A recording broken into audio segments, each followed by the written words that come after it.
Welcome to the Deep Dive. Today, we're journeying back to a place many of you probably remember well, Elwood City. Ah, yes. We're diving into the world of Arthur. You know that animated series that ran for so long, 1996 right up to 2022? A huge run. Huge. It was such a fixture for so many of us growing up. It wasn't just like a show. Arthur and his friends, they almost felt like part of your daily life. That's so true. And to help us kind of unpack the incredible history here, we've got this great resource, Jartoon's 93-minute YouTube video, the entire story of Arthur in 93 minutes. It's really comprehensive, a good look back at, well, everything, all those aardvark adventures. Exactly. So our mission today really is to get to the heart of what made Arthur so special. We're going to pull out the most interesting bits, the memorable moments, dig into those themes that kept us watching. Yeah. And hopefully, offer a bit of a fresh look at a show that's become a real cultural touchstone. Yeah. Okay, so 25 seasons. Where do we even start? Good question. Maybe right at the beginning, in a sense, right? Yeah, I think that's the logical place. Now, a lot of people know the cartoon, but it's worth remembering Arthur actually started in Marc Brown's children's books way back in 76. Right, the books came first. But yeah, focusing on the show, that first episode, Arthur's Eyes, it really, it sets the stage for so much that follows. Arthur's Eyes. I remember the opening perfectly. Arthur gets woken up middle of the night by DW. DW. His little sister. And for anyone who remembers DW, she's got this super active imagination, and she is not afraid to speak her mind. Definitely. So in this case, she's totally convinced they have a secret lost brother. Why? Because she found old photos of Arthur without his glasses. Right. And her logic, classic kid logic, is since he was so young in the pictures, he probably doesn't remember this mystery sibling. It's a great example of that unique way kids reason things out, isn't it? DW's imagination just leaps. Maybe not logical to us, but completely real to her. And Arthur's patient explanation. That's the typical older sibling role, right? Yeah. Trying to bring some kind of rational order to DW's wonderfully chaotic world. Yeah. And the episode then gets into why Arthur needed glasses. Trouble seeing the board, issues in gym class is a really common childhood thing, presented very relatably. And suddenly, boom, class. Arthur's world is sharp, maybe. A little too sharp. He starts noticing things he hadn't before, like his mom's gray hairs, his dad's tired eyes, that awkward moment when new clarity brings some unwelcome truths. Right. But the real core of it is when he goes back to school and faces the teasing, Four Eyes, that chant. Even Buster, his best friend, joined. Oof, yeah. That must have stung. Really shows how much pure acceptance matters at that age. Absolutely. That feeling of betrayal when your best friend joins the teasing, that's huge. Yeah. It really underscores how vulnerable kids feel when they're different and the pain of being excluded, even by people close to them. And Arthur's attempts to ditch the glasses, the slingshot, getting DW involved. Oh, yeah. They're classic kid attempts to fit in, even if the plans are totally impractical. Speaks to how intense those social pressures feel. Which leads to that unforgettable scene. Arthur ditches the glasses at school, walks right into the girls' restroom. Oh, I remember that. So cringeworthy. It's a moment I bet so many viewers who wore glasses could kind of relate to, right? That fear of being different leading to maximum embarrassment. He's convinced this is it. He's the four-eyed weirdo forever. Yeah. But what's interesting is how the show handles it. It's not just a quick fix. It's a moment of, genuine connection, representation. Yeah, exactly. The turning point is seeing his hero, Bionic Bunny, on TV and realizing the actor playing him also wears glasses. Yes. It's that powerful thing, seeing someone you admire reflecting your own experience. Such a subtle but important message about how media representation can really impact how you see yourself, boost your confidence. So the next day, Arthur owns the glasses, aces his quiz, shows off his better vision playing basketball. Feels like a real win. Not just for him, but for any kid watching who felt self-conscious about glasses. Right. And of course, DW, being DW, she's already moved on to her next big mystery, misinterprets another photo, decides her parents must have been secretly divorced. Never stops, does she? Her imagination is always working overtime. It's a funny reminder. It is. Okay, so from those early struggles with fitting in, the show really branched out, exploring so many parts of being a kid. Friendship, self-acceptance, those came up a lot. What about Francine's bad hair day? Oh, yeah, that's a great one. What does that episode tell us about, the pressure kids feel to look a certain way? Francine's bad hair day. It's a perfect example of how those outside expectations can clash with, who you really are. Muffy, who's always about appearances. Always. Convinces Francine she needs this big makeover for picture day. And Francine, she's usually pretty comfortable being herself, right? Not driven by superficial stuff. Not at all. But she gives in to Muffy, gets that perm, and it's a disaster. Oh, the horror of that perm. Right. And Francine's distress, it feels real because it shows even someone seemingly confident like her can be hit hard by those pressures, especially from friends. You really feel for her trying to hide it. She even misses kickball, which is like Francine's thing. Exactly. But then the kickball game gets going, gets intense, and her competitive side just takes over. Her hair gets even messier, but it's like she suddenly realizes she doesn't care anymore. Yeah, that moment in the game it's like this physical thing that lets her reconnect with what actually matters to her friend, the game. Being active, not this, beauty standard Muffy pushed on her. Right. And picture day comes. Francine's a mess, dirty dress, crazy hair, but she's got this huge, genuine smile. Happy to be herself. Yeah. Muffy's reaction at first really shows how different their values are. Totally. But eventually, Francine trades pictures with Arthur. They laugh about it. Yeah. And Muffy kind of walks off, realizing Francine's just going to be Francine. And importantly, that's okay. It's a great moment of understanding between friends with different priorities. A subtle but really effective look at conformity versus self-acceptance. It really is. And speaking of friendship challenges, the comic peril, where Fern makes comics making fun of Francine after they argue. Oh yeah, another classic. That explores how easily fights escalate, how hurtful teasing can be. What's interesting is how it shows the different ways kids deal with conflict. The comic peril shows perfectly how hurt feelings can bubble up in weird ways. Francine's pretty blunt about Mr. Ratburn's puppets. She doesn't hold back. No, and maybe she didn't mean to be that harsh, but it clearly upsets Fern, who loves them. So Fern doesn't confront her directly, right? I think she uses her art. The comics. Exactly. The comic strip with Frank is her way of hitting back, making Francine feel that criticism. And what starts as just between them, it catches on with the other kids super fast. Shows those school social dynamics, how easily personal feelings become public gossip. And the other kids, yeah, they think it's hilarious, but for Francine, it's really upsetting.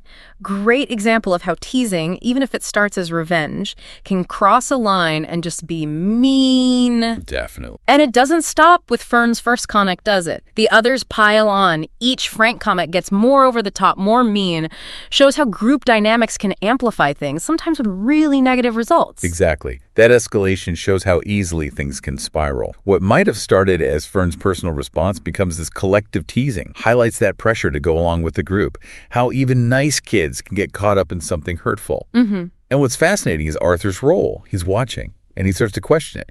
He sees Francine sitting alone, really upset, and wonders if they've gone too far, even though Fern's like, oh, she'll get over it. Right. Arthur's discomfort is kind of the moral compass there. Shows why empathy matters. Recognizing when teasing isn't funny anymore. And while all this is happening, the teachers are prepping for the charity carnival. Mrs. McGrady, who always seems to know what's really going on. Always. She's got her finger on the pulse. She sees the comics and hatches a plan. The green gloop prank. Yes. She convinces Fern and the others to douse Francine in this sticky green stuff as payback. But right before they do it, Francine confides in Mrs. McGrady about how much the teasing actually hurt her. That vulnerable moment seems to change things for the kids. That's right. Francine being honest about her feelings, it breaks through that group mentality, forces them to see it from her side, not just as a joke. Yeah. So they decide to call off the prank. Big moment of empathy. But Mrs. McGrady, being wise, pulls the lever anyway. But it's not gloop. No, just balloons and confetti. Brilliant way to break the tension, right? And emphasize the point wasn't humiliation, it was about the impact of their words. Right. And it ends with everyone having fun at the carnival, friendships mended, shows you can learn from mistakes, make things right. Right. Okay, so from friendships and self-acceptance, the show also took us on some really memorable, often chaotic adventures. Arthur's family vacation always sticks out for how hilariously true it felt. That gap between vacation dreams and, well, the messy reality. Oh, Arthur's family vacation definitely taps into something universal. Mm-hmm. The high hopes versus the often funny disappointments of family trips. Totally. Arthur's initial excitement for Camp Meadowcroak getting swapped for a family vacation.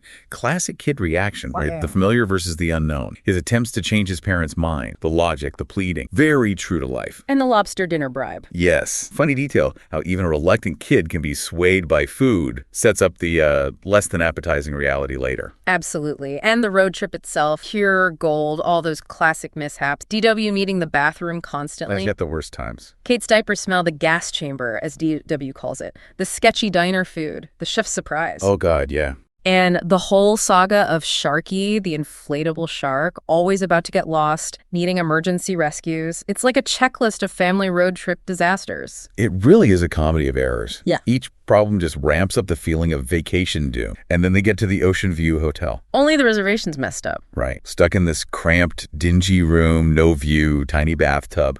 And the hyped-up lobster dinner turns into this face-off with a giant, frankly terrifying crustacean that no one wants to eat. It's the perfect storm of disappointment. It really is. But just when it seems like a total bust, a big thunderstorm hits, traps them in the bad hotel room. And it's Arthur, actually, who suggests looking for local stuff to do. Yeah, showing some initiative there. Leads to the cow festival, the fudge factory, even that weird safari. What does that shift tell us about, finding fun where you don't expect it?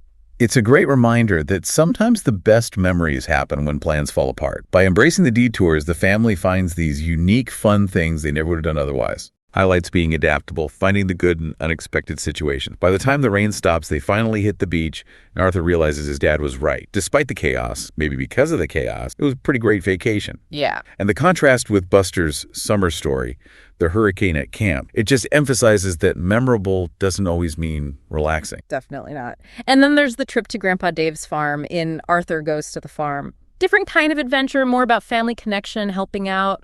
What makes that episode feel so kind of heartwarming? Arthur Goes to the Farm. It's a different reality check. Arthur and DW arrive expecting this fun, perfect farm, but Grandpa Dave's place is, falling apart. A bit rough. Yeah. And Grandpa Dave, bless him, he's kind of in denial.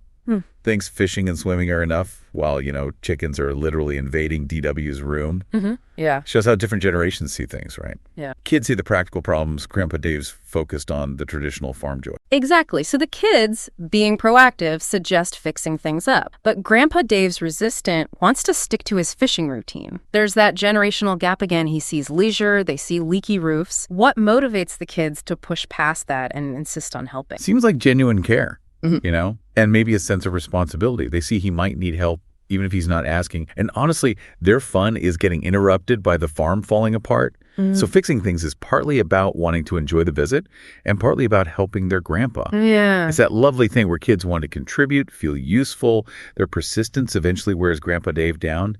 And when he finally admits he could use a hand, it opens up this whole different way for them to bond. And that leads to everyone pitching in, even Grandpa Dave's friend Ed, fixing the hen house together. It's really sweet. It is. By the time they leave, Arthur actually wants to stay longer. It shows a real appreciation for the farm, not just the fun stuff, but that sense of accomplishment, that connection from working together. Yeah, it's a gentle reminder that sometimes the best experiences come from contributing, caring for people you love. Absolutely. And shifting gears from big adventures to more personal stuff, the show really explored the awkwardness of growing up.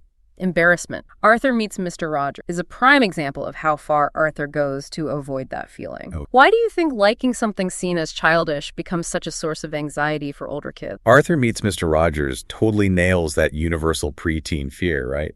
Being seen as uncool or immature by your friend. Arthur knows Mr. Rogers is seen as a show for little kids, and he's terrified his friends will make fun of him if they find out he's still a fan. Right. Speaks to those intense social pressures, needing to fit in with age-appropriate interests as you get older. Binky singing the theme song badly at the start perfectly captures how their age group generally sees the show, which just ramps up Arthur's anxiety. Binky's awful singing is definitely a humorous touch. And Arthur schemes to keep the visit secret, getting the mail himself, his frantic explanations to Prunella about the Fred signature. You just see his panic escalating. It's funny, but it also shows how intense that fear of social judgment is. But the peak has to be when Mr. Rogers wants to go outside, and Arthur plays the entirety of Fur Elise on the piano perfectly, just to keep him inside. Yes. It's incredibly impressive and totally ridiculous. Shows the sheer lengths he'll go to. And when that fails, the absurd DW disguise, complete with the terrible fake beard. What's the message there in him going to such comical extremes? Well, Arthur's over-the-top efforts, while funny, they kind of show the irrationality that fear of embarrassment can trigger, right? Yeah. His actions get more and more desperate as he tries to control this situation that's ultimately out of his control. Yeah. The DW disguise is particularly hilarious, highlights the absurdity of hiding something he really shouldn't be ashamed of, and Buster thinking they're dwarves just adds to the chaos. And even after the disguise, he begs Buster to keep the secret, which, with Buster... guarantees it's getting out. Exactly. The scene with Prunella, Brain, and Rubella spying through the windows during dinner, Mrs. Tibble calling the cops. It's this domino effect from Arthur's anxiety leading to total neighborhood chaos. Seems like his worst nightmare. It does seem like a social disaster for them right then. But the brilliant twist is, instead of the teasing he expects, everyone is genuinely excited and respectful towards Mr. Rogers. Right, even Binky. Yeah, Binky, who mocked the show, is totally starstruck, asks for an autograph. That unexpected positive reaction is key. It shows Arthur, and us, that sometimes the things we worry people will judge us for are actually things that can connect us, even earn respect. Arthur finally owning it, proudly admitting Mr. Rogers stayed with him. That's a huge moment of self-acceptance. Leads to Binky's admiration. It's a really heartwarming lesson about getting over that embarrassment, realizing being true to yourself matters more than fitting in. Absolutely. And embarrassment pops up again in the green potato chip, but this time it's like pure chaos from a simple prank. What does that episode tell us about unintended consequences, especially with kids and rumors? The green potato chip is just a masterclass in how a tiny, harmless prank can snowball into total, slightly panicked absurdity. Arthur and Buster just wanting to scare DW with the poisonous green chip story, classic sibling teasing. Standard stuff. Right. But how fast that misinformation spreads and how seriously DW and then Binky believe it. It really highlights how suggestible kids can be, how easily fear takes hold, even over a potato chip. It's like dominoes of gullibility. Yeah. DW believes them. Then the Tibble twins, those little instigators, they gleefully confirm the poison rumor, adding drama. Oh, yeah. Then Binky overhears, misunderstands, and suddenly he thinks he's dying too. The escalating panic is hilarious, but it shows how fast rumors spread, especially when fueled by fear and, the Tibbles wanting attention. Exactly. Shows how easily facts get twisted as they pass along, especially mixed with anxieties. And DW and Binky's last days, activities, kites in May, indoor picnics, Christmas movies. So bizarre. Touching and absurd. Shows the lengths they go to based on this lie. Their weird behavior at school gets noticed, but the truth stays hidden till Arthur sees DW trying to stop him from eating a green chip. Right. Arthur laughing when he figures it out just highlights how ridiculous it all is. But the consequences aren't over yet. No, because DW's embarrassed confession at Binky's ballet recital triggers a whole new problem. Binky's stage fright is a direct result of the green ship saga blowing up at the worst time. Right. But what's interesting is how that embarrassing moment leads to this unexpected friendship between Binky and DW. It's like a reminder that awkward stuff can sometimes bring together. Absolutely. Binky getting over his stage fright, even thanking DW for accidentally inspiring him, shows how negative things can lead to positive outcome. Their new friendship highlights kids' resilience, finding common ground in weird places. Yeah. And the classic Arthur touch at the end, Buster blaming space aliens. Of course. Wonderfully Buster-esque, followed by the actual aliens showing up and loving Binky's performance. Adds that layer of delightful absurdity the show did so well. Reminder not to take it all too seriously. Embrace the unexpected. Nope, you really can't. And the show revisits DW, potentially causing embarrassment in DW's perfect bloom, but this time Arthur's the anxious one. What does this role reversal tell us about siblings and the fear of public humiliation? DW's perfect bloom flips it, puts Arthur in the hot seat. Terrified DW will embarrass him on live TV. And DW's attempts to act mature, carrying that huge macroeconomics book. Hilarious. It's so funny because it's clearly fake, totally out of character for her age, shows the lengths kids go to control perception, often in unintentionally funny ways. The visual of tiny DW with that massive book is just great. But the real source of DW's embarrassment here is the green ship story coming back again. Even though Arthur started the prank, it's Buster's mom's newspaper column keeping it alive. That's interesting how personal stories can take on a life of their own in a community. Exactly. DW frantically trying to kill the green chip story shows how sensitive kids are to past embarrassing moments becoming public. Her presidential nightmare. Hilarious exaggeration of that anxiety. Her fear of being defined by that one chip. Yeah. Her going to Arthur for help, despite their usual rivalry, shows their bond. Her realizing she needs his support here. And even after Mom promises not to mention the green ship story, the tension's still there. Then, at the Most Embarrassing Things live show, DW hides, but overhears Mom talking about it again. Seems like she can't escape it. It feels inevitable. But here's the twist. The embarrassing story that actually gets told on the show is Binky's ballet mishap, which was inspired by the green ship incident. That's a brilliant twist. Brings the whole embarrassment cycle full circle. DW realizing that even embarrassing moments can have unexpected ripples, become someone else's story. That's a key insight. Lets her see the green ship thing not just as personal shame, but as this shared, chaotic experience. Valuable lesson and perspective. Maybe our own embarrassing moments aren't as big or defining as we think. Definitely. Okay. Shifting gears slightly. Another wonderful thing about Arthur was how it celebrated creativity, imagination, kids just playing, telling stories. Arthur Makes a Movie is a perfect example of that childhood creativity unleashed. Oh, yeah. What does that episode say about the joy of just making something with friends, even if it doesn't turn out perfect? Arthur Makes a Movie captures that infectious enthusiasm, that collaborative spirit of kids' imaginative play. Arthur's bummed about missing the James Hound movie, but the magic happens when he and his friends decide, hey, let's make our own spy film. Right. The episode's a testament to how kids can turn everyday stuff, Muffy's new camera, household junk for prop, into these elaborate worlds. The focus isn't on professional results, it's the fun, the teamwork of creating. And the results are predictably wonderfully chaotic. Arthur's makeshift James Hound costume, the baby powder smoke bomb fail. Val the dog crashing the space jet scene. Brain knocking out the library power during his big moment. It's just a series of hilarious fails. But what's so endearing is how committed they are, despite everything going wrong. Exactly. Their perseverance through all the disruptions highlights that intrinsic motivation of creative play. They aren't stopped by things going wrong. They adapt, keep going. Even DW's Toy Sharky, playing the monster. And Arthur's over-the-top damsel in distress. Yeah. Shows their willingness to embrace silliness, fully commit to their roles, no matter how absurd. And then the ultimate disaster, Muffy ejects the tape right into the pool, destroys their masterpiece. That despair feels so real. It does. But the unexpected, wonderful ending is Prunella, of all people, loves their flawed movie. What does Prunella's reaction tell us about the value of just trying, of amateur creativity? Prunella genuinely enjoying it despite the obvious flaws, that's crucial. It emphasizes that sometimes the heart, the effort put in, resonates more than technical perfection. It validates their work, shows that even with mistakes, they made something someone could appreciate. It's liberating, encourages kids to be creative without pressure for flawless results. The process, the fun they had, becomes more important than the product. Definitely. And the Cardboard Box music video episode takes that same spirit and applies it to music videos. Equally quirky, equally charming. What does using such a simple prop, the cardboard box, signify here?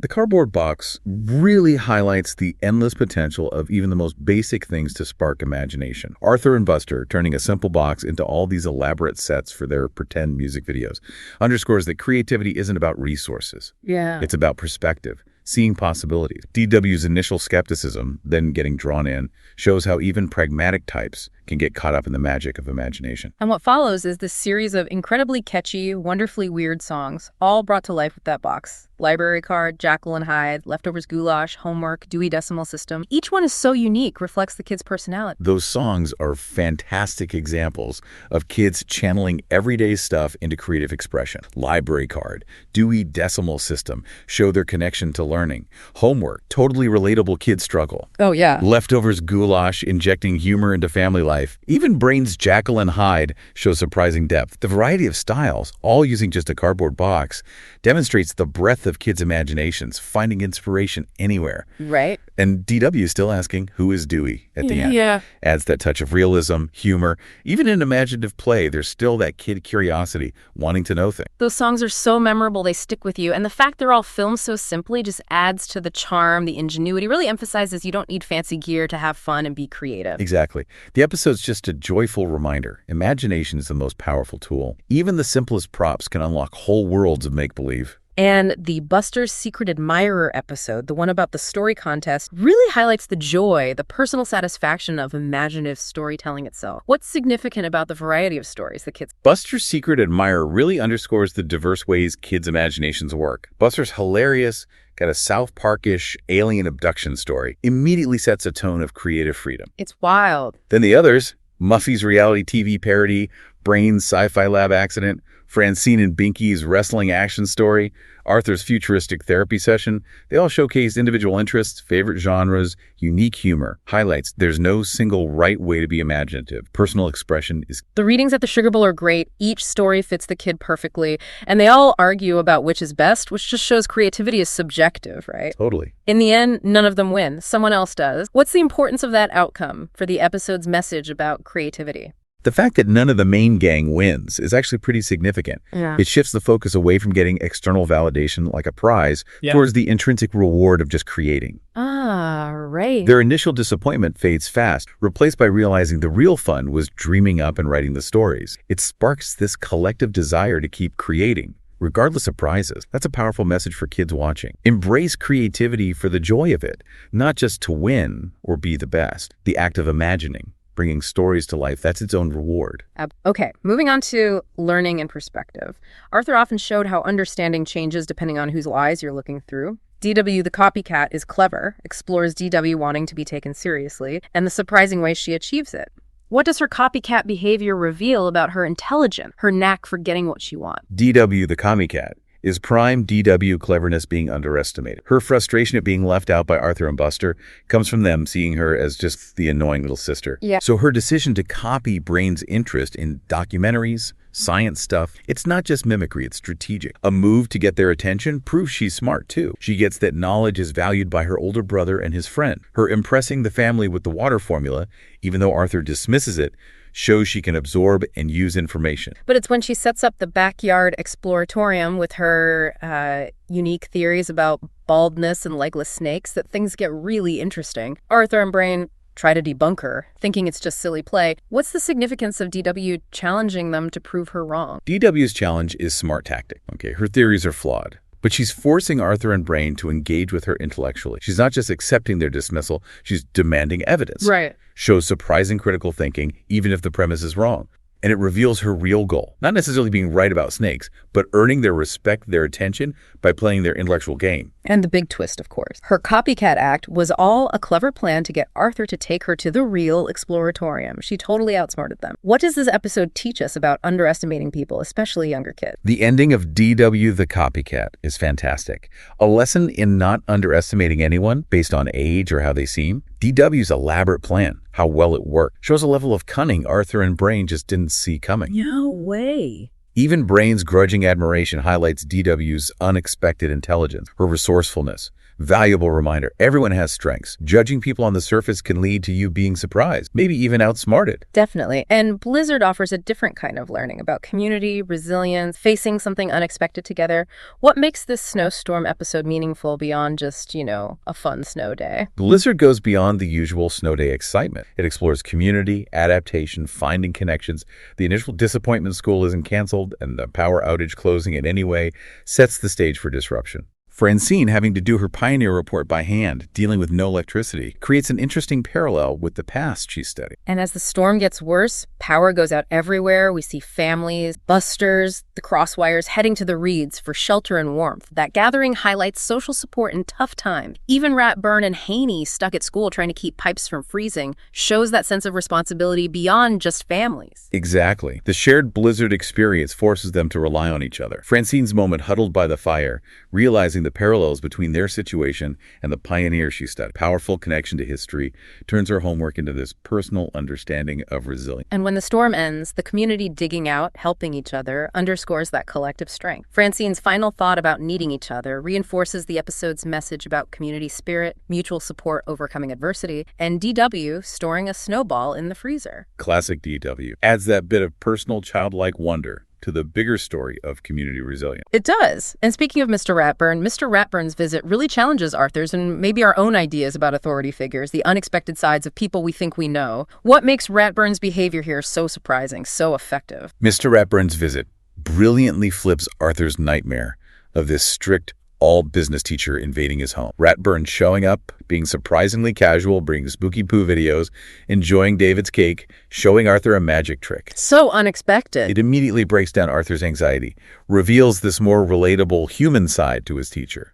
Helps Arthur see him as more than just the guy in charge at school. His genuine enjoyment of their hospitality, joining in their evening, creates this connection Arthur hadn't expected. Humanizing a teacher like that is important. Shows kids that adults in authority have interests, can be approachable, breaks down barriers. But this new friendly vibe leads to a different problem for Arthur. Gets an A, friends accuse him of favoritism. Classic kid dilemma navigating friendships when special treatment seems involved. His wanting an F to prove them wrong highlights that intense pressure for peer acceptance, even over doing well in school. Arthur's extreme reaction really shows how important social standing is for kids, willing to sacrifice a good grade to avoid being ostracized. Mr. Ratburn's solution staying with each of Arthur's friends is clever, addresses it without messing with the grade, forces the friends to experience Ratburn in their homes, likely changing their perceptions too. Yeah. A subtle way of showing everyone has anxieties when faced with the unexpected, just like Arthur did at first. Absolutely. And the challenges of getting along in a family, especially siblings, are hilariously explored in So Funny It Hurt. What does this episode tell us about sibling arguments, the difficulty of taking responsibility? It's so funny it hurts. Perfectly captures those petty fights, the mutual blame that happens between siblings. Yeah. Arthur's hypocrisy at the start, wondering why people argue, then immediately snapping at DW, sets the scene perfectly. Yeah. The ruined souffle becomes the trigger for a classic blame game. Neither wants to take responsibility. Mom and Dad sending them to their rooms highlights that need for a cool down, a chance to reflect. And their imaginations running wild in their rooms, picturing each other getting these crazy punishments like the Tibbles' chaotic lives. Such a funny, insightful look at how kids exaggerate during fights. Totally. Both decide they want the other one to confess to avoid trouble, leading to more arguing, conflicting stories. What's the significance of them just not being able to agree on what happened? Their conflicting stories show how subjective memory is, how easily perspectives shift, especially when you're trying to avoid blame. Right. Neither wants to be solely responsible, so they each build a story that makes them look better. Highlights how hard it is for kids, even adults, to assess their own actions objectively, take responsibility. Shows that communication breakdown during arguments, focus shifts from solving it to just winning. But Mom, Jane, has a clever solution. Treat it like a mystery. The clue about the socks on the slippery floor. Simple but effective way to get the truth. What does their joint confession and deciding to bake a new souffle as an apology signify about learning and making amends? Their joint confession, once the evidence is clear, shows they're willing to acknowledge their shared responsibility. Baking the new souffle, that's a significant act of reconciliation, trying to make up for earlier behavior. Even if it makes a huge mess. Right. Despite the kitchen chaos, the effort, the intention is what matters to David, who calls it the best souffle ever. Emphasizes that fixing relationships often means taking real steps to show you're sorry, committed to doing better. Heartwarming reminder that even after fights, siblings can find ways to resolve things, strengthen their bond. And the pressure of trying to grow up too fast, often influenced by media and friends, is explored in Muffy Gets Mature. What does Muffy's attempt to copy Mature Miss magazine reveal about those adolescent insecurities, that search for identity? Muffy Gets Mature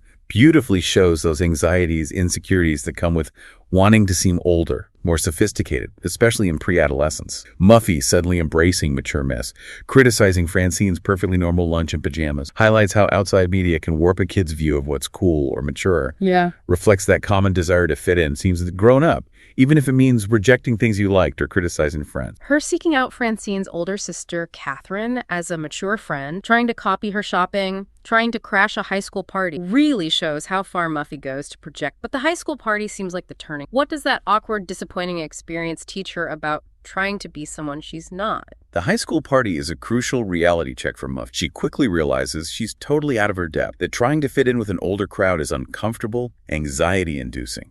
The older girls brushing her off highlights the superficiality of trying to adopt a fake persona. Catherine reassuring her it's okay to be her age. Key moment of guidance. Helps Muffy see there's no need to rush growing up. And the episode ends with Muffy ditching the magazine, going back to her PB&J, her regular lunchbox, inviting Francine for a sleepover and saying wear whatever pajamas. Her apology to Francine marks a real return to her authentic self. What's the ultimate message about embracing your age, valuing real friendships over trying to fit in? The ending of Muffy Gets Mature is a valuable lesson. Importance of self-acceptance, strength of true friendship. Muffy realizing she was happier being herself, valuing her real connection with Francine over this forced maturity. Significant step for her. Yeah. Underscores that true friendships were built on acceptance, shared experiences, not trying to impress with superficial displays of age. Yeah. Gently encourages young viewers, embrace your own age, value authentic connections over fleeting trends from outside influences. It really is. Okay, let's move into how Arthur also reflected the changing world, especially technology's growing influence. Virtual Goose was fun. Explored the allure of online gaming, its impact on friendships. What made the Virtual Goose game so captivating for the character? Virtual Goose taps into that addictive nature of online games, right? The thrill of competition, the accomplishment of winning. Sue Ellen's initial winning streak, beating someone from another country, creates excitement, mastery. The introduction of the mysterious unbeatable player, 4N451, adds intrigue, a challenge that drives the others to get more invested, reflects the draw of online competition, wanting to overcome obstacles in a virtual world. And while the online game grabs their attention, DW's feeling left out, wanting Arthur to play with her, Arthur's promise of 3 hours of playtime later, with Muffy's championship in mind, highlights that common tension balancing virtual life with real-world relationship. What does that conflict tell us about navigating tech in our lives? Arthur's situation underscores the importance of balancing online stuff with real-life commitments. Relationships. His initial brushing off DW for the game reflects how immersive virtual worlds can be, sometimes overshadowing face-to-face interaction. But his promise to DW, even if kind or self-serving, shows he recognizes his responsibility as a brother. The episode subtly highlights how tech can both connect and disconnect us, the need to be mindful of those real-world bonds. And when Sue Ellen, burnt out from gaming all night, finally takes a break, she suggests exploring Muffy's mansion with DW instead. This unexpected turn leads them to discover Confuse the Goose, the board game, the real-world inspiration for the online version. What's significant about finding that? Discovering Confuse the Goose provides this tangible link between the virtual and physical worlds, reveals that even the latest digital trends often have roots in more traditional play. It also gives DW and Sue Ellen a chance to bond over something unexpected, highlighting that fun connection can be found lots of ways, not just online. Subtly suggests value in exploring the physical world, that sometimes virtual inspiration comes from real life. And then the clever twist. DW, playing as Disaster Warning 99, beats the unbeatable 4N451, who turns out to be Emily and Maria Helena playing together. What's the impact of DW, initially sidelined, being the one to win? DW's victory is a satisfying flip of expectations. Shows that even those who seem less engaged with tech can have surprising skills, strategy. Also emphasizes collaboration. Emily and Marie Helena playing together can be powerful, virtually or IRL. DW's win, achieved through a different approach, maybe insight from the real-world game, underscores that there are many ways to succeed. Preconceived notions about who's good at what, often wrong. And the Best of the Nest episode continues exploring tech's influence, this time via a camping trip prompted by a What does Brain's frustration with the Best of the Nest game reveal about his approach to challenges, his reaction to failure? Best of the Nest highlights Brain's competitive side. His frustration when his strategic approach, picking the smart goose, fails immediately. His quick loss challenges his self-image as super smart, capable, leads to his defensive reaction to Muffy's teasing. His desire to prove his survival skills in the real world by organizing the camping trip stems from that bruised ego needing to reassert competence elsewhere. Shows how virtual failures can sometimes spark real-world action, a desire to prove yourself tangibly. And how he ends up organizing the trip is modern too, right?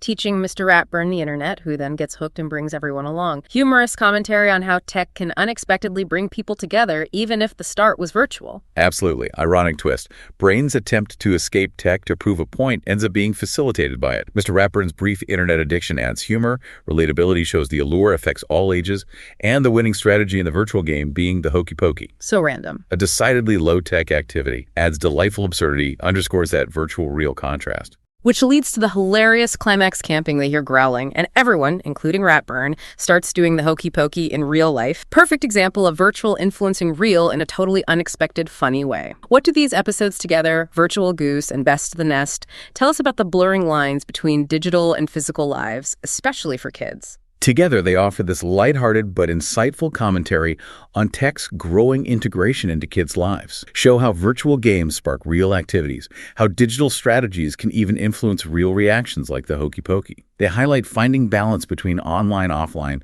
suggest that even as tech evolves, fundamental human needs, connection, play, a bit of silliness remain constant. They do. And the Elwood City Centennial musical episode, Elwood City Turns 100, beautifully blends history, community, and the delightful chaos of putting on a show. What does focusing on a historical event add to the usual Arthur stories? Elwood City Turns 100 adds this layer of civic engagement, community pride. Focusing on town history, commemorating it with the school musical, highlights understanding our roots, celebrating shared heritage. The flashback to 1903 with the misspelled statue immediately sets a tone of humorous mistakes, the idea that even history has quirks, human error. And putting on the musical itself is classic Arthur chaos. Arthur as the reluctant narrator, Brain, the detail-oriented writer, clashing with Buster. Unique directorial vision, including aliens. What does that creative conflict tell us about collaborative project? The Brain-Buster dynamic perfectly illustrates that creative tension in group project. Brain's focus on historical accuracy clashes with Buster's more imaginative, maybe commercial ideas. The conflict, while funny, reflects real-world challenges, balancing different artistic visions, finding common ground.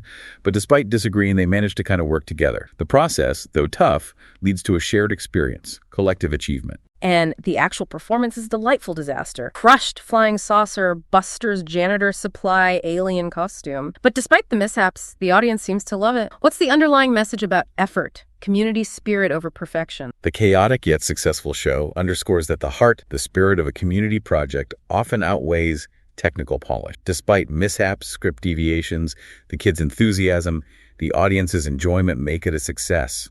It's a heartwarming reminder. Bringing people together for a shared creative goal can be incredibly rewarding, even if the result isn't flawless. It celebrates participation, resilience, the joy of creating together, not just hitting every mark perfectly. Absolutely. And Arthur frequently highlighted community and learning from others in more serious ways, too. Fire at Lakewood Elementary is powerful, dealt with a significant, scary event. What impact do you think tackling such a serious topic had on young viewers? Fire at Lakewood Elementary was significant. Addressed a real-world fear sensitively, age-appropriately, showing the fire's impact on different characters. Sue Ellen's loss, Binky's fear, Buster feeling left out let young viewers process potentially scary events through the familiar Arthur lens. Also highlighted community support in tragedy, the different ways people cope. It was definitely tense. Sue Ellen devastated over her journal. Binky's fear, Buster's awkward attempts to be part of it all felt real. Relocating to Mighty Mountain, disrupting routine, emphasized the fire's impact on everyone. What about Buster forming that unexpected bond with Mr. Morris, the injured janitor? Buster's connection with Mr. Morris was particularly poignant,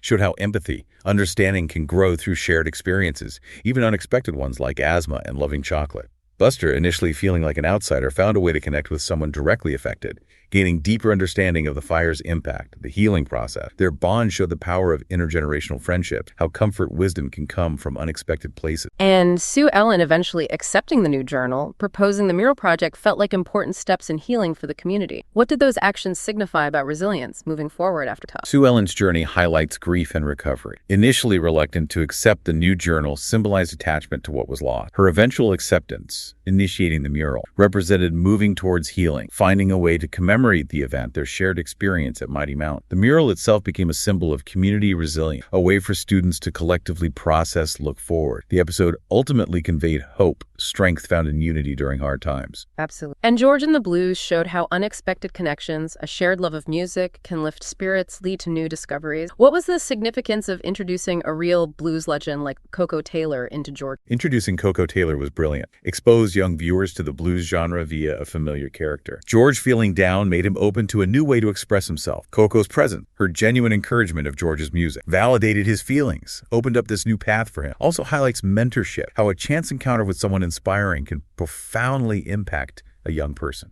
And Brain introducing George to the blues, then George nervously playing his own song, Pinocchio Blues, felt very authentic, a kid tentatively exploring a new creative thing. Francine's kind of insensitive comment, George getting discouraged, also felt realistic, how peer reactions affect confidence. Exactly. George's vulnerability after Francine's comment underscores how fragile self-esteem can be, especially sharing personal creative work. Him running off, throwing away his harmonica, reflects the intensity of his disappointment. Coco following him, offering encouragement, crucial support, reminds him even pros get nervous. Valuable lesson about perseverance, not letting fear of judgment stifle creativity. And then the wonderful surprise, Taj Mahal arrives, jams with George all night. What does including another iconic musician add to the message about finding your voice, the power of music? Taj Mahal's arrival elevates it from a local story to a broader celebration of the blues tradition. His willingness to jam with George, a young, inexperienced musician, emphasizes the inclusive, welcoming nature of the blues community, reinforces that passion, genuine expression are valued regardless of skill level. The all-night jam symbolizes the joy connection music fosters, transcending age, experience, leaves George and us with powerful inspiration, understanding that finding your musical voice is a journey of exploration, collaboration. Absolutely. And The Curse of the Grebes tackles bad words, their impact, in a way that's both funny and thought-provoking for kids. What makes the show's approach here so effective? The Curse of the Grebes uses humor and DW's innocent curiosity to explore bad word. Arthur explaining bleeps provides relatable context. DW overhearing the teenager, her imaginative ideas about the word's power, cleverly shows how kids misinterpret, exaggerate language they don't get. The Tibble twins' wild claim about zombie servants adds comedic exaggeration that fits a kid's imagination. DW experimenting with the word on Visita no zombies, then accidentally saying it to her mom, brings the abstract idea into a real personal context. Jane's explanation why such words are hurtful, inappropriate, makes the lesson clear without being preached. What's the significance of DW DW then explaining this to her friend. DW explaining to her friends why swear words hurt shows she internalized the lesson from her mom, shows progression from curiosity to understanding the social emotional impact of language. By becoming the explainer, DW reinforces her own understanding, shares it with peers, promotes social responsibility, awareness of how words affect others, positive example of a kid learning, then teaching within their own social circle. It is. And Buster's Green Thumb explores composting, community garden, with Buster finding an unexpected connection with an older mentor. What motivates Buster to take on What does he gain from Mr. Langley? Buster's initial motivation seems practical, getting rid of food scraps. But meeting Mr. Langley introduces him to this whole new world of gardening environment. Mr. Langley, despite being stern, becomes a mentor, sharing expertise, fostering Buster's interest. Buster gains practical skills, sure, but also the satisfaction of nurturing something, seeing it grow, and a valuable intergenerational friendship. The reward of fresh tomatoes is definitely a motivator at first. But Buster wanting to grow his own plant, Tom, even after being told off for taking too many, shows deeper engagement. Him overwatering Tom, going back to Mr. Langley for help, marks a turning point in their relationship. How does this show the value of seeking guidance? Buster's experience with Tom highlights needing guidance, learning from those with more experience. Despite his enthusiasm, Buster lacks the skills. His willingness to return to Mr. Langley, even after that tense moment, shows he recognizes his limits, is willing to learn. Mr. Langley's patient help fosters a stronger bond, reinforces it's okay to ask for help. Learning often involves mistakes. And the episode ends with Buster refusing Muffy more tomatoes for her business, instead getting friends to help the community garden, followed by their pasta celebration. What does this ending signify about Buster's growth, his understanding of community, collaboration? The ending shows significant growth for Buster. Refusing to prioritize Muffy's business over the community garden shows newfound responsibility, understanding shared resources. Enlisting friends reinforces community collaboration. Working together leads to shared rewards, enjoyment symbolized by the pasta meal. Sweet conclusion emphasizing positive outcomes of learning skills, forming intergenerational connections, contributing to community. And The Trouble with Twins gives a humorous look at DW trying to influence the mischievous Tibble, specifically teaching Tommy to be good. What does DW's seemingly impossible quest reveal about her own sense of right and wrong, her confidence in change? The Trouble with Twins highlights DW's strong sense of good behavior, likely boosted by winning that award. Her attempt to reform Tommy stems from genuine belief in her understanding of right-wrong and characteristic DW confidence she can influence anyone, even the Tibbles. Her bet with Emily adds personal motivation, but core is DW believing she can instill her definition of goodness. Her methods rewarding Tommy with gummy slugs for good behavior definitely vary DW. While Tommy shows some improvement, even apologizes once, his true nature resurfaces during parent visiting day with that classic Tibble tantrum over a cup. What does this reveal about trying to change someone's fundamental, especially chaotic? Tommy's temporary goodness seems mostly reward-driven, suggesting superficial change, not real character shift. His dramatic return to mischief underscores the difficulty of fundamentally altering ingrained personality, gently suggests that while encouragement helps, deep-rooted tendencies are hard to change, especially in kids who thrive on chaos. And the episode ends with the twins politely asking to destroy DW and Emily's sandcastle back to typical antic. DW and Emily just seem to accept it with resignation. What's the final takeaway about the Tibbles, maybe the limits of imposing our ideas of goodness? The ending reinforces the Tibbles' established personalities, maybe offers a gentle lesson, accept others for who they are, even if they don't meet our good behavior standard. DW's attempt was well-intentioned, but the twins reverting suggests some people just lean towards playful chaos. Humorous reminder that forcing change is tough, sometimes acceptance is more realistic.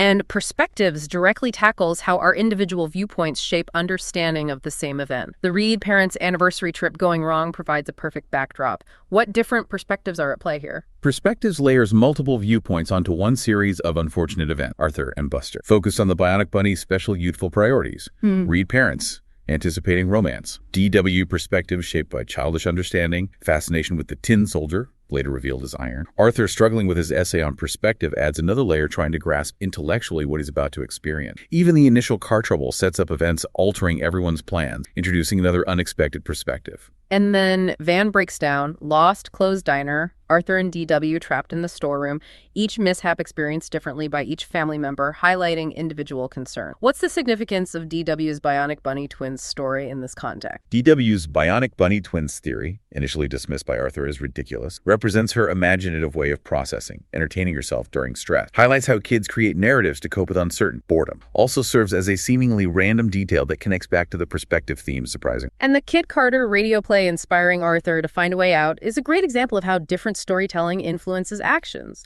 offers new perspectives on problems. The ending, with the Bionic Bunny special revealing DW's twin theory was right. Fantastic, humorous way to tie it all together.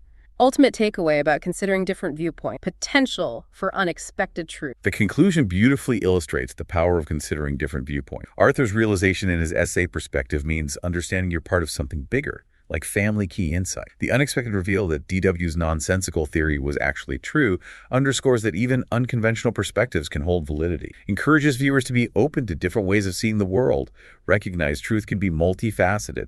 It is, and honesty, integrity, especially academically, is central to Francine's pilfered paper. What makes Francine's plagiarism, her guilt, so relatable even for kids? Francine's pilfered paper addresses that pressure to succeed academically, the temptation for shortcuts when overwhelmed. Francine copying from the internet likely stems from feeling unprepared, daunted. The immediate good grade gives false accomplishment, but quickly followed by unease, especially after Catherine explains plagiarism. This internal conflict, mounting guilt, relatable, taps into that common human experience, knowing you did wrong, even if you rationalized it first. Catherine explaining plagiarism like stealing someone's work frames it well for a kid's understanding of fairness, ownership. Francine's nightmare, her dad talking about stealing a recipe amplify her guilt. What's significant about her confessing to Mr. Ratburn, even fearing the consequence? Francine deciding to confess despite fear shows developing integrity, responsibility.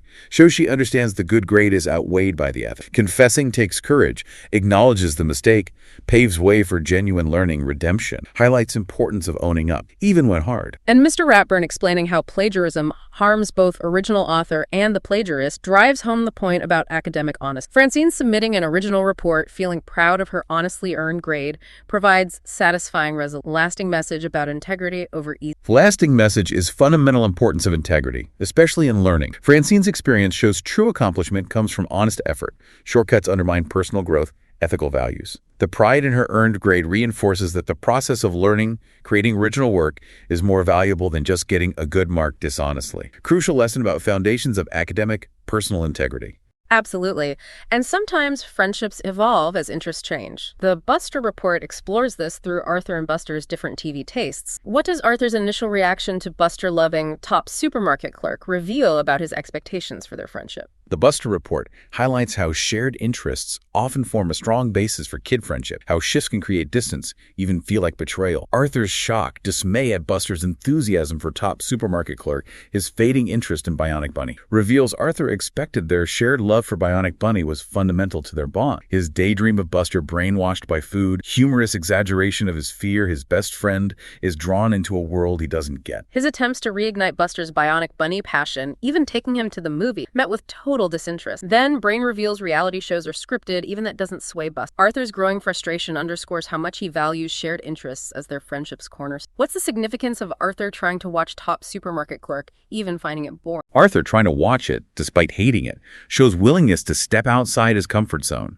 try to understand Buster's view, reconnect, highlights the effort sometimes needed to maintain relationships when interests diverge. Him falling asleep watching underscores his genuine lack of connection, but the effort itself shows commitment to the friendship. And the episode culminates in them actually considering ending their friendship over TV preferences. Seems extreme, but highlights intensity of childhood friendship, how important shared passions feel, ultimate resolution. What does it teach them about their bond? Them even considering ending the friendship over a TV show highlights the emotional weight these early friendships carry. But their eventual realization this is their only big disagreement, and deciding to stay best buddies underscores the strength, resilience of their bond. Comforting message. Friendships can endure even when interests evolve. The foundation shared history, support, care matters more than always liking the same things. It is. And the show also beautifully explored family dynamics, new beginning. Binky's family grows, dealt with his parents adopting a baby girl from China. What range of emotions does Binky go through during this big family change? Binky's family grows portrays a realistic spectrum of emotions for a child facing adoption. Initially, Binky's kind of oblivious, focused on rest. Then news sparks excitement, imagining having a sibling. But as reality of sharing space, attention sets in. Enthusiasm dips, even some resentment. Anticipating meeting Maine in China brings excitement. Then impatience, worry. Finally, meeting Maine, returning home, he navigates jealousy, then eventually develops that loving sibling bond. Nuanced portrayal of the complex emotional journey welcoming a new family member. The contrast between his excitement for a wrestling partner and later disappointment about losing his game room, giving away old things, highlights that natural kid self-centeredness, but also the gradual shift to seeing the bigger picture. His outburst on the plane seems like a culmination. Exactly. Binky's outburst is a manifestation of that internal conflict. Excitement, anticipation clashing with anxieties about life changes. His mom's surprise quilt is a thoughtful gesture, helps reassure him, acknowledge his feelings during the transition. And the journey to China, anticipating Melon, then her arrival, lots of emotional buildup. His worry about getting the wrong baby is very childlike. But then he seems to naturally comfort Melon when she cries, suggesting innate caregiving capacity. However, the jealousy towards men interacting with Arthur shows sibling rivalry starts early. What's significant about their eventual bonding moment at the Chinese restaurant? The food-throwing incident, while unconventional, becomes pivotal connection between Binky and men. Nonverbal interaction breaks the ice, lets them engage playfully, uninhibitedly, signifies beginning of their sibling bond, showing sometimes unexpected, simple interactions forge strongest connection. Heartwarming reminder family relationships develop over time through shared experiences, even messy ones. It is. And Yom Kippur offered a sensitive, informative look at a different cultural religious tradition through Francine fasting. What was important about showing Francine's personal journey with this practice? Yom Kippur was significant, portraying Francine's personal engagement with a tradition maybe unfamiliar to many viewers, avoided being purely informational, focused instead on her internal motivation, attempts to understand, participate, the challenge, showing her confidence, struggle, doubt, talks with Bubby and Catherine, humanized fasting, emphasized personal choices, considerations in religious observance. Her confident bet with Catherine, initial excitement, contrasted with the increasing difficulty throughout the day, felt very relatable. Anyone who's tried a challenging commitment gets. And mentioning Arthur's pen pal Adil fasting during Ramadan provide a nice connection to another. Exactly. Ramadan reference broadened context, highlighted fasting exists in various cultures, religion. Francine emailing Adil for advice emphasized shared aspects. Her struggle resisting pizza temptation, eventually breaking the fast, felt like honest portrayal of challenge, especially for a kid. And Bubby explaining she doesn't have to fast if it affects her health, especially at her age. Valuable message about prioritizing well-being over strict adherence. Catherine revealing she also didn't complete her first fast-added shared experience. Understand. Episode ending with family enjoying pizza together, regardless of different fasts. Reinforced unity, accept. The ending was crucial. Emphasized family, community support matter more than strict adherence, especially regarding health. Highlighted importance of understanding, flexibility, shared enjoyment within family, even when individual religious experiences differ. Thoughtful exploration of a specific tradition while conveying universal values of understanding, acceptance. It did. And sharing challenges, generosity, complexities were humorously explored in DW, Queen of the Comeback. What does DW's over-the-top decision to give away toys for undying love reveal about her understanding of relationships then? DW's dramatic announcement about giving away toys for undying love is classic DW. Grand gestures, somewhat transactional view of affection. At that age, kids often equate stuff with love. DW's proposition, though exaggerated, likely stems from wanting to feel loved, appreciated. Tybalt's immediate flattery taking advantage highlights naivety that can accompany impulsive generosity. Emily refusing to play along, Tybalt's treating the toys badly immediately leads to DW's regret. Her realizing love can't be bought with toys is crucial lesson. What's significant about Arthur initially refusing to help get toys back? What makes him eventually step in? Arthur's initial reluctance, likely sibling exasperation with DW's drama, probably sees it as consequence of her own action. But when he sees how genuinely upset she is, especially when his glasses get broken retrieving toys, older brother response when he kicks in. His eventual help underscores underlying sibling bond even when they frustrate each other. The yard sale for Arthur's glass, DW apologizing to Emily, mark real turning point for DW. Lasting lesson about true generosity. Importance of genuine connection over performative act. Conclusion emphasizes true generosity comes from genuine care, consideration, not seeking attention or buying affection. DW helping Arthur replace glass. Sincere apology to Emily. Demonstrate growing understanding of real friendship value. Difference between performative acts and heartfelt kindness. Gently guides young view. Meaningful relationships built on mutual respect. Genuine connection, not transactional display. Indeed. And theater, reading provided rich material for Arthur. Arthur the Loser, despite the title, is actually about finding unexpected talents, overcoming self-doubt via the school play. What makes Fern's journey compelling? Fern's journey is compelling because it's classic underdog story. Auditions just for fun, low expectations, surprise to land significant role, initial unease, self-doubt, relatable, especially for kids maybe not seeing themselves as naturally talented, outgoing. Episode beautifully portrays her gradual discovery of acting abilities, confidence gained through encouragement, perseverance.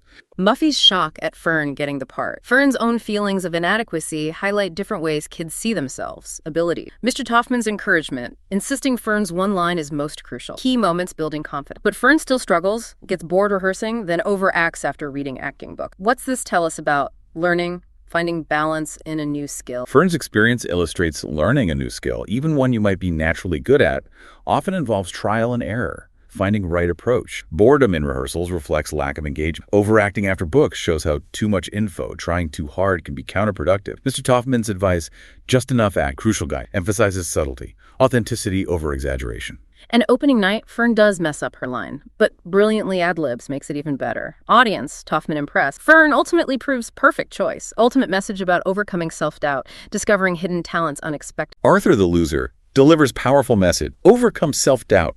Potential for hidden talents when stepping outside comfort zone. Fern's initial lack of confidence, totally reversed by play experience, shows things we least expect to be good at can become sources of great satisfaction, achievement. Her ad-libbing highlights adaptability, thinking on your feet. Ultimate success proves talent found in unexpected people. Believing in yourself, even when others might not, leads to surprising outcomes. It does, and Prunella Gets It Twisted offers relatable, humorous look at reading joys, pitfalls, especially mixed with competitiveness. What motivates Prunella Marina to make that pact to read Henry Scriver book at same pace? Prunella Marina's pact stems from wanting to share the experience, deepen friendship through shared love of reading. Want to discuss as they go, speculate, enjoy journey together. Common impulse among readers, wanting to share excitement, insights with others experiencing same story. But Prunella, unable to resist reading ahead, accidentally spoiling major plot point immediately undermines plan, leads to first fight. Then Marina retaliates reading ahead, another fight about who reads faster. What does this competitive turn tell us about how even fun activities get strained when rivalry ends? Shift from shared enjoyment to competitive race highlights how easily rivalry undermines initial pleasure,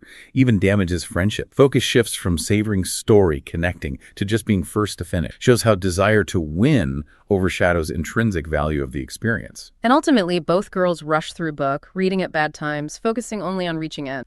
Neither actually remembers details after. Key takeaway about importance of savoring experience, especially reading, not just rushing to finish. Episode's conclusion. Both girls realizing they missed story's richness by racing delivers valuable message. Importance of mindfulness, savoring experiences, agreement to reread together slower, taking time, enjoying details, emphasizes true appreciation, often comes from fully engaging with present moment, not just striving for completion. Gentle reminder, slow down, enjoy the journey, whether reading or anything else. Absolutely. And Brain's Brain offers really insightful exploration of word power, specifically nicknames, their impact on how we see ourselves, others. What does the opening sequence, Arthur walking through a city of insults, effectively convey? Opening sequence of Brain's Brain is powerful, visually striking way to convey potential harm, negativity of hurtful words, nicknames, depicting insults as physical entities forming hostile environment, grabs attention, underscores emotional weight language carries. Sets stage for episode, delving into names' impact, positive and negative, on self-esteem, social dynamics. Contrast between Francine,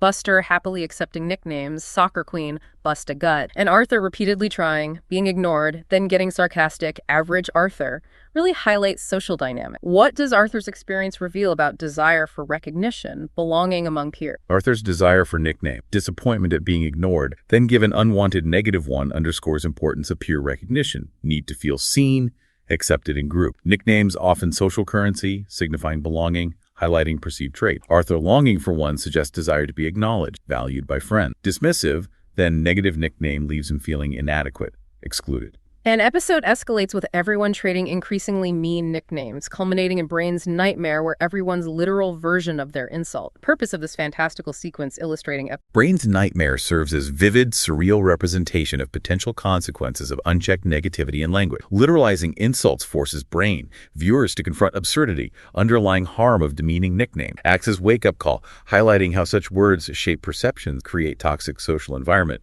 Nightmare underscores words have power, can be used for good or harm. Turning point comes when Francine calls time out during soccer game, rallies team, followed by Brain suggesting positive nicknames instead. What does this shift in language signify about potential for words to uplift, encourage? Shift from negative to positive nicknames represents transformative power of language. Brain's suggestion acknowledges words' impact, proposes using them constructively. Positive nicknames, awesome action Arthur, Baron Stormer, eat my dustbuster, empowering, contribute to supportive team dynamic, demonstrates language can build confidence, foster camaraderie, create positive social atmosphere, highlights potential for words to uplift, encourage, rather than demean, divide. An episode concludes with team winning, Arthur realizing Brain never gave himself positive nickname, only for Brain to simply state, "I already have one."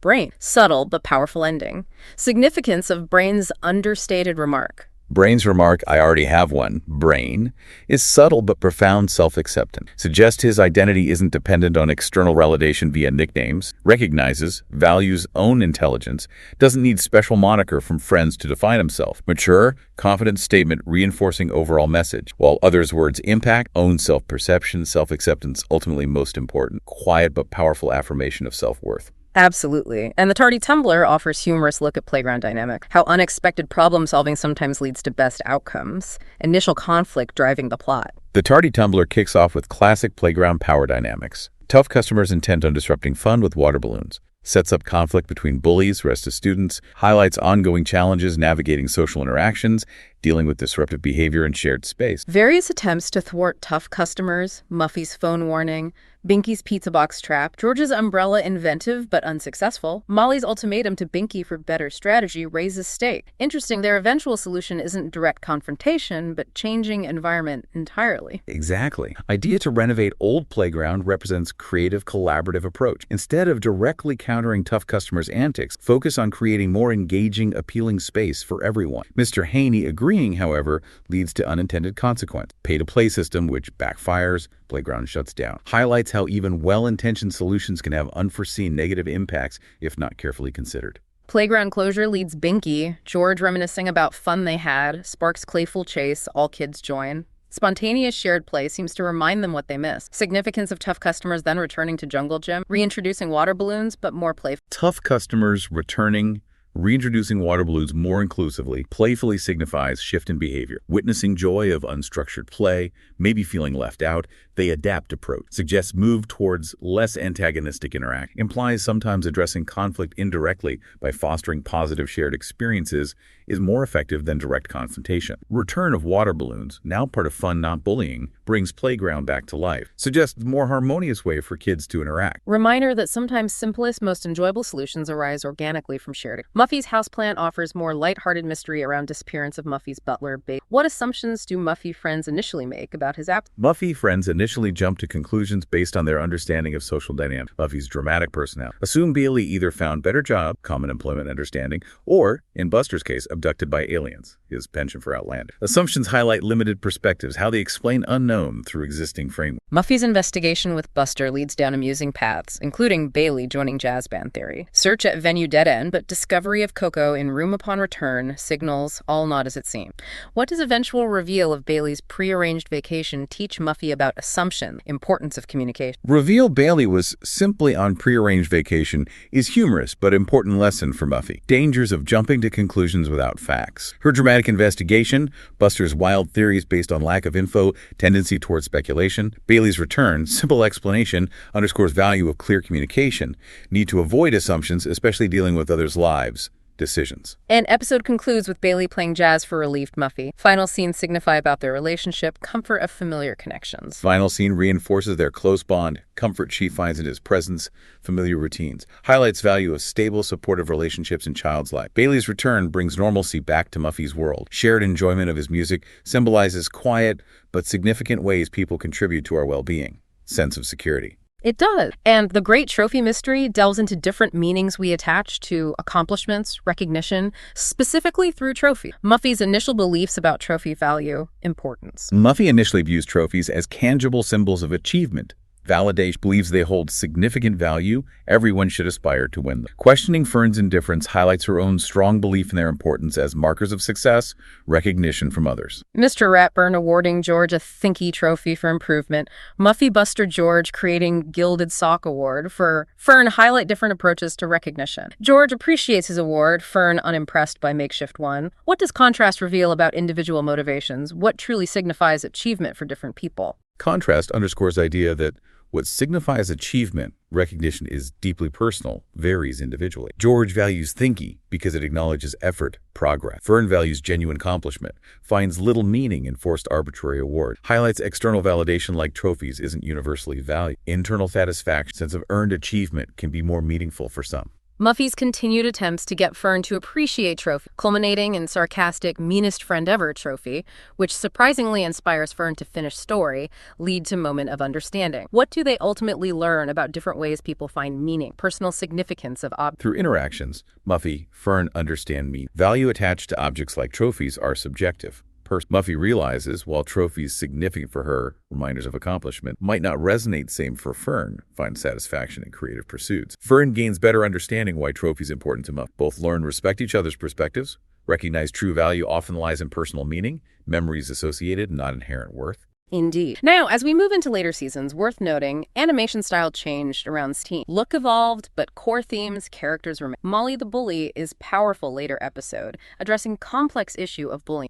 What makes Molly's storyline insightful? Molly the Bully offers insightful perspective on bullying by exploring root, possibility of change. Flashback revealing Molly's own experience being bullied provides context for her behavior, suggests bullies sometimes act out own past trauma. Episode doesn't excuse Molly's actions, but offers deeper understanding of potential origin. Her struggle rebranding tough customers, eventual realization triggered by seeing brother copy her behavior, mark significant turning point, highlight potential for empathy, self-reflection to lead to positive change. Her realization she was perpetuating cycle, subsequent decision to write apology letters feel like crucial step. Tough customers rebranding as tough consumers, using influence positively offers hopeful message about possibility of redemption, using influence for good.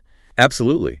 Shows even individuals who engaged in negative behaviors capable of recognizing harm caused, making genuine efforts to change. Tough Consumers Initiative demonstrates constructive way to channel assertiveness, group dynamics into something beneficial for community, offers positive model for conflict resolution, social action. And Brain vs. Brawn introduces surprising chess prodigy in Rattles, significant about his initial reluctance to join chess club despite obvious talent. Rattles' initial reluctance likely stems from combination of self-perception, maybe desire to maintain tough exterior. Chess might seem intellectual pursuit not aligning with usual image. His secret talent, initial refusal, create interesting dynamics, subvert expectation, hint at hidden depths. His eventual decision to join, motivated by Losos's challenge, mockery, his willingness to help others improve showed different side of Rattle. His feigned illness during tournament, allowing brain-face Losos, highlights surprising sportsmanship. Episode ultimately reveal about hidden talents, character complexity. Brain vs. Brawn demonstrates individuals often have hidden talent.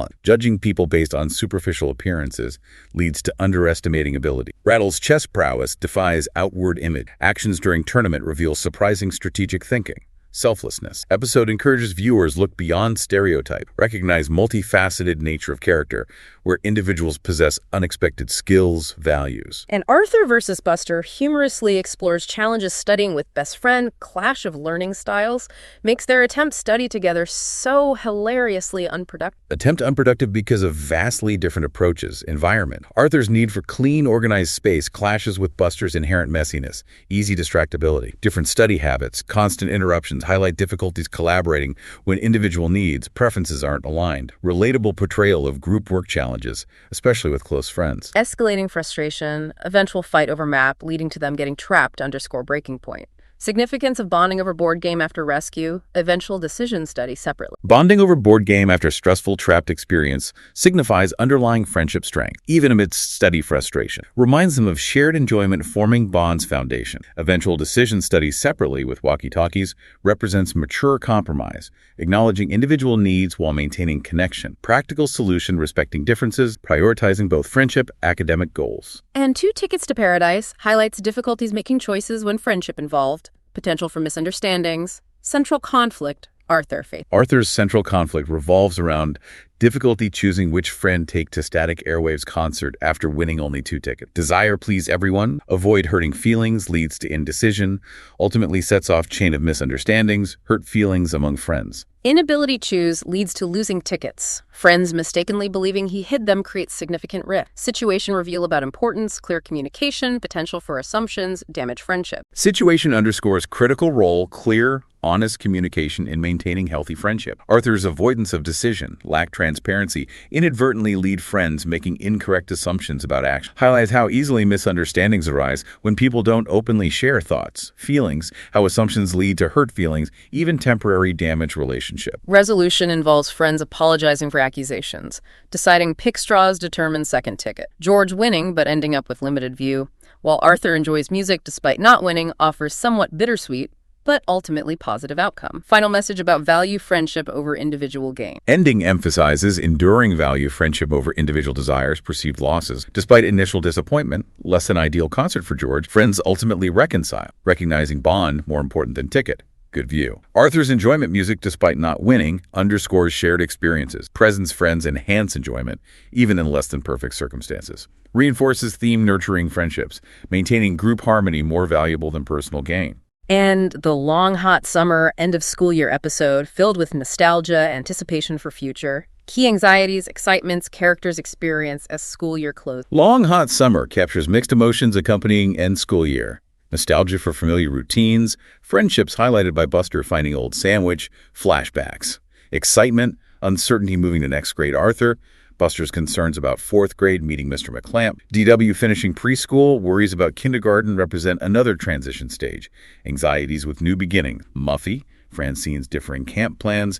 Muffy trying influence. Francine showcase evolving friendship dynamics, anticipating new experience. Mr. Ratburn's heartfelt speech, third grader special gift, create poignant farewell appreciation moment. Significance of Mr. Ratburn ultimately moving up to fourth grade with Arthur, Buster. Mr. Ratburn moving to fourth grade provides comforting sense continuity, reassurance for Arthur. Buster facing new grade anxieties, signifies value familiar, supportive relationships navigating change. Their joy having Ratburn again underscores positive impact he had on learning lives, reinforces importance, good teachers, bonds formed with students. Absolutely. And Bud's naughty problem deals with very relatable childhood frustration. Learning tie shoelaces makes Bud's struggle, eventual success endearing. Bud's struggle endearing because it's universal childhood experience many viewers identify with. Initial frustration, claim allergic to knots, repeated failed attempts portrayed with humor, empathy. Determination, keep trying despite setbacks. Ultimate triumph with LaDonna's patient help. Inspiring, relatable, celebrates small childhood victories. Importance, perseverance. And Thora on Ice explores jealousy complexities even within loving family through DW's feelings towards Grandma Thora's attention, Emily. Triggers DW's jealousy. DW's jealousy, triggered by perception. Grandma Thora is spending more time having more fun with Emily. Overhearing phone call, subsequent babysitting arrangements lead DW feel replaced, less special in Grandma's eyes. Highlights common childhood anxiety, feeling not getting enough attention, someone else favored. DW's attempts orchestrate own special time with Thora, subsequent plotting with Tibbles, disrupt Thora's babysitting show length. She goes regain perceived lost attention. Spreading rumors about Thora while misguided stems from deep-seated jealousy. Ultimately helps DW overcome the Grandma Thora's patient, understanding approach key DW overcoming jealousy. Thora doesn't dismiss feelings but gently reassures her of a special bond, explains caring for others doesn't diminish love for DW. Giving DW back uni, favorite toy, unexpected moment. DW actually liking kale cauliflower tart, symbolizes reconciliation, reaffirmation relationship, teaches DW love, attention aren't finite. Caring for others doesn't mean less love for her. And Binky Rules offers surprising look at Binky's hidden intelligence, stereotypes he faced, preconceived notions Binky's friends have about his academic ability. Binky's friends seem a preconceived notion he's not particularly academic, likely based on more athletic pursuits, general demeanor. Suspicion when he aces Galileo test highlights these stereotypes.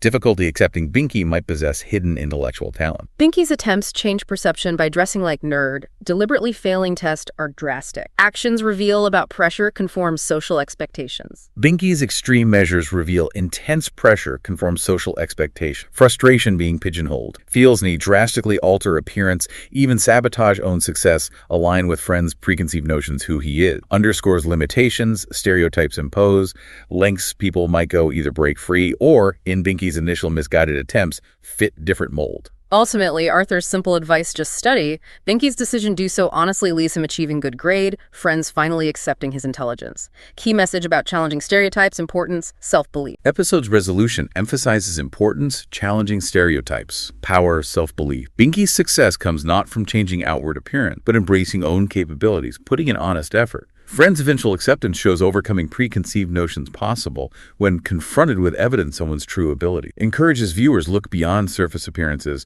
believe in own potential, regardless what others expect. And Brain's time capsule explores sentimental value objects, passage time through creating time capsule. Different perspectives kids have on important items include. Kids have varying perspectives what's important for time capsule. Brain prioritizes items he deems brainy. Historically significant reflects intellectual leaning. Binky initially focused practical items like Uncle Slam boot, later realizes sentimental value, even small things like bottle cap. Muffy likely leans towards items representing personal experiences, status. Diversity choices highlights how different individuals value different aspects lives, what deem worthy preserving for future. Hiding Binky's boots, Brain's subsequent dream review unexpected sentimental value even seemingly ordinary objects hold. Flash forward 100 years later, Buster's descendant enjoying preserved Winky cake adds humorous, poignant touch. Ultimate message about lasting significance, even small, personal items over time. Episode ultimately underscores idea, true significant. Objects often lies not in inherent value, but personal memory, emotions they evoke. Brain's realization about boots' importance, glimpse into future with Buster's descendant enjoying simple preserved treat, highlight enduring power, personal connection, shared experiences, even across generations. Suggest seemingly small, insignificant items today become cherished relics past, holding sentimental value transcending time. And EcoKids highlights importance environmental awareness, taking action on local issues. Prompts Francine start EcoKids initiative. Francine motivated Start EcoKids by tangible change, school cafeteria absence favored vegetable. Mrs. McGrady explains do focus local, seasonal food for environmental reasons. Concrete example, Mrs. McGrady's air pollution analogy sparks Francine's awareness of environmental issues,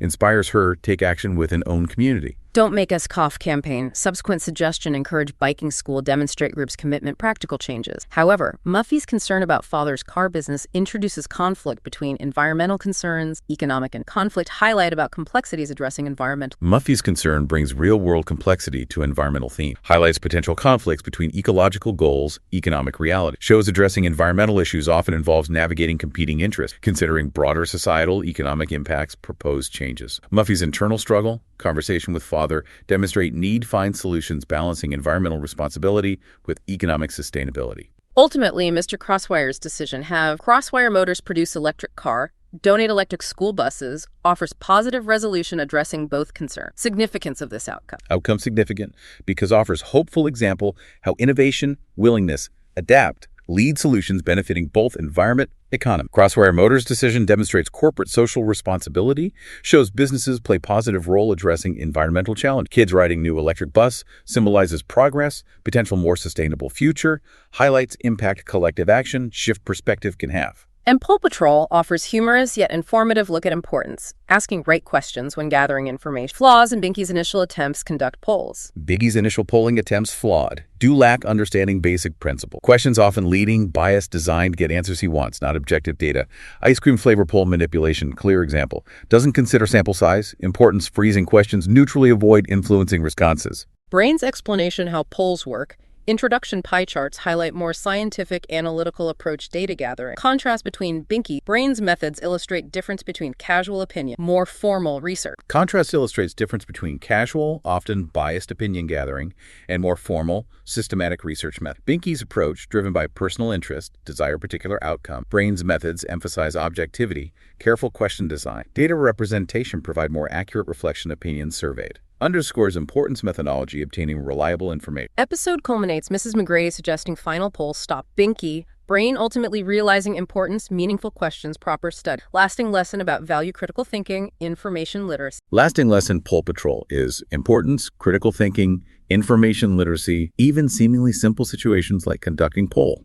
Binky, Brain learn quality info, gather directly dependent questions asked, methods used. Journey highlights need be thoughtful. Objective when seeking info, understand potential bias, manipulation, encourages viewers approach info critical eye, appreciate value sound research principles. And Mrs. McGrady's back addresses sensitive topic illness, power community support really moving way, impact news Mrs. McGrady's illness have on students, school community. News Mrs. McGrady's cancer, significant varied impact. Sense shock, concern beloved figure, different students react differently, reflecting individual coping mechanisms. Arthur, DW express care through gifts, Francine acts out possibly manifestation worry, inability to process news. Muffy's struggle understand. Father's advice highlight different levels understanding. Emotional responses serious illness. Initial absence. Contrast with substitute underscore her important school environment. Different ways kids try show support. Muffy's care package. Binky Buster inviting Francine visit. Mrs. McGrady highlight importance. Empathy. Reaching out those struggling. Connection Francine makes with Uncle Slam. Sharing his own cancer experience offers powerful message hope. Shared understanding. Francine's interaction with Uncle Slam, particularly significant, provides relatable examples someone navigated similar health challenge. Willing to share experience offers Francine comfort, hope, practical advice. Demonstrates value connecting with others who understand what you're going through. Emphasizes facing illness doesn't mean being alone. Culmination with a successful Pedal for a Cure bike race, kids helping clean Mrs. McGrady's house, showcases power community coming together support one of a lasting message about resilience, hope, strength, found unity. Episode beautifully illustrates strength, resilience community rallying around someone in need. Pedal for a Cure race symbolizes collective action. Hope. Kids helping Mrs. McGrady at home demonstrates practical support. Care. Episode conveys powerful message, facing difficult times, courage, finding strength, unity, importance, empathy, compassion within community. Mrs. McGrady's eventual return work, Joy's affirmation, hope, positive impact, community, support, recovery. It is. And Binky Goes to Work offers humorous look career exploration during Take Student Workday. Binky's initial expectations versus reality shadowing bomb at Elwood City Time. Binky's initial expectations likely fueled romanticized view journalist, daring reporter, exciting investigation. Reality attending boring meetings, repetitive press conferences, stark contrast this fantasy.